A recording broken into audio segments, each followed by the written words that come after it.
तप का बहुत कठिन वो दूसरे युगों में रहा है। तप यानी मेरी समझ में कोई पूछे तो इतना सा, थोड़ा सहना सीख लो। तप परिवार में किसी ने 2 बोल बोल दिए, घूंट उतार लो अंदर। क्या कितनी लंबी आयु लेकर आए हो कि बदला ले, 2 की 4 सुना दे। अरे छोड़ो ये प्रपंच, सह लिया, तपस्या करने को सीखो। बोल दिया, वो हारा, तुम जीत गए। तुम नहीं बोले, वो बोला, हार गए। जापान में आज भी कहा जाता है जो थप्पड़ मारता है वो हार गया, जिसने हाथ नहीं उठाया वो विजयी हो गया, जो गाली देता है वो हार गया, जिसने गाली नहीं दी वो जीत गया, वो हारता नहीं। लोग क्या है, अहंकार में, हम क्यों सुने, अथवा तो क्यों सुने, छोड़ देते तो कितना सुने, कब तक सुने। तूने कोई जन्म में बहुत सुनाया होगा प्यारे, फरियाद न कर, फरियाद न। तो जो पहले दिया सो मिलता है, मजे तुमने उड़ाए हैं, अब मुसीबत कौन भोगेगा? हाँ, मजे तुमने उड़ाए हैं और मुसीबत कौन भोगेगा भाई? सुखस्य दुखस्य न कोपि दाता, सुख और दुख को अध्यात्म रामायण कहता है कोई देने वाला नहीं है, अपने कर्म का ही फल है, दूसरों पर उसका भार डालना कुबुद्धि है, उससे ज्यादा और कुछ नहीं। निज कृत कर्म भोग सब भ्राता, निज कृत कर्म भोग सब भ्राता, निज कृत कर्म भोग। तो मैं आपसे ये कह रहा था कि तपस्या सहना सीखो। देखो पत्थर सहता है तो मूर्ति बन जाता है, सहता है, खदान से निकलता है, ताप में तपता है, शिल्पियों की छेनियां खा खा करके जब मूर्ति बनता है तो पूरी दुनिया उनको दंडवत करती है। सहना, सूरज तपता है, पूरे जगत के लिए रोशनी का कारण बन बैठा, क्योंकि तपता है। और हमारे एक महात्मा थे, वो कहा करते थे, बहुत पंजाबी साधु थे, बहुत अच्छी बात, एक ही बात, बहुत छोटी छोटी बात का एक बात, वो मैं कभी कभी कथा में उनकी इस बात कोट कर लेता हूँ। वो कहते थे, आलू गर्म पानी में डाले बिना पकते नहीं, खुशबू नहीं आती आलू। जीवन तपना चाहिए।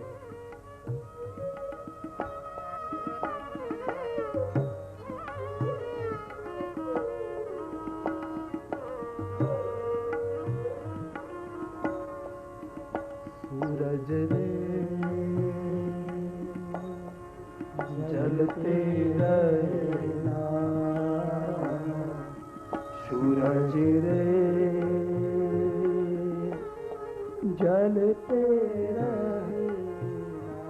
राम लखन वन में भरत जी ने जब भेख धारण किया नंदीग्राम में जाने के लिए, तब कौशल्या, सुमित्रा और कैकेयी तीनों रो रहे। और उस समय बहुत दयनीय स्थिति थी मेरे शत्रुघ्न की।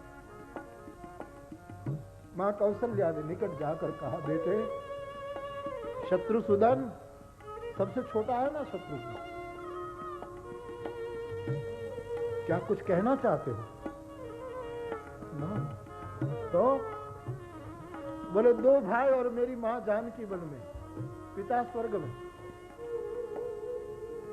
और भरत भैया जा रहे हैं नंदीग्राम, मुझे कोई बताएंगे कि मुझे क्या करना? तब कौशल्या ने कहा, बेटा याद करो तुम्हारा कुल सूर्य कुल है, और सूर्य को तो तपना ही चाहिए, वो यदि ठंडा हो जाए तो जगत को रोशनी कैसे मिलेगी?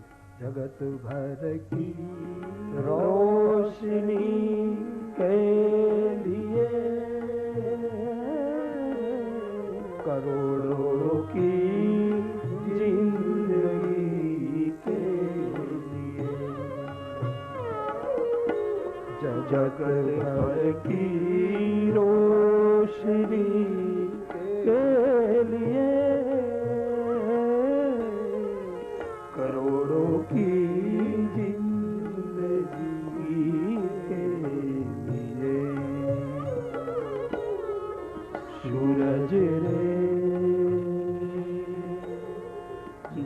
जलते रहना सूरज रे जलते रहना लिखा है तेरे ही भाग में लिखा है तेरे ही भाग्य में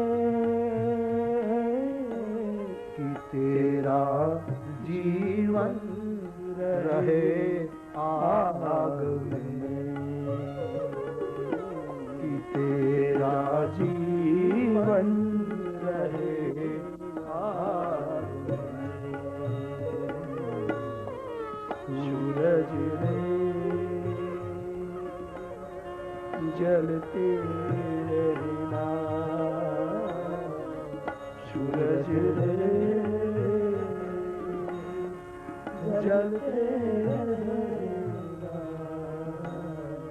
जलते रहना जलते रहना जलते रहना। आलू गर्म पानी में जब उबलता नहीं तब तक उनमें मधुरता नहीं आती। शमो दमः तपः शौचम, तप सहना। कलयुग में कोई जंगल में जाकर हिमालय में जाकर अपने शरीर को वो कर दे, वो तपस्या कठिन है। किसी ने दो बातें सुना, ठीक है वो आ रहा तुम जीते, क्योंकि उनके हृदय में बैठा परमात्मा सुन लिया उसने कि उसने गलत तुमको सुनाया है, भगवान ने सुन लिया।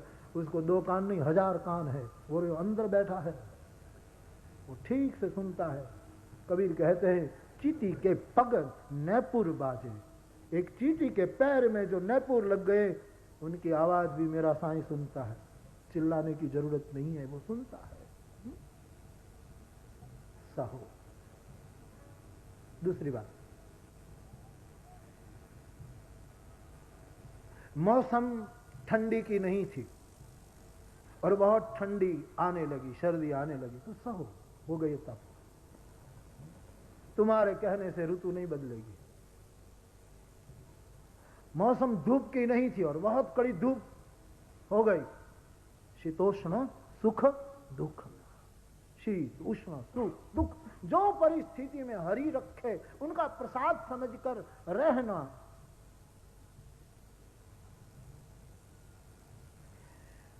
हम संसार में है, हम आप सब एक साथ है, एक जहाज में है, तो हम कोई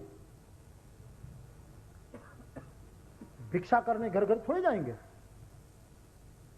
लेकिन तुम भोजन करने बैठे उसी समय तुम्हारे पात्र में जो आ गया, बिना संकेत जो आ गया, सन्यासी की भिक्षा हो गई।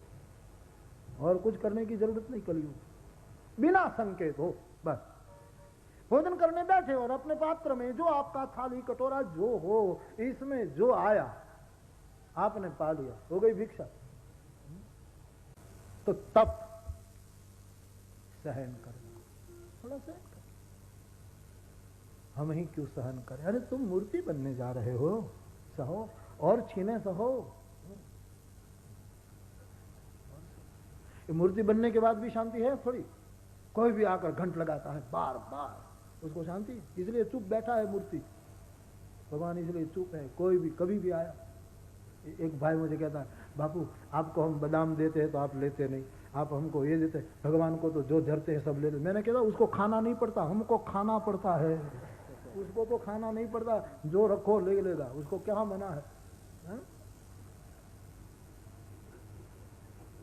बोले भगवान, एक भाई मेरे से तर्क कर रहा था कि आप हम कितने का खाए। मेरे कहने का मतलब है मेरे सहो, ये तप है, कलयुग में ये तप मांग।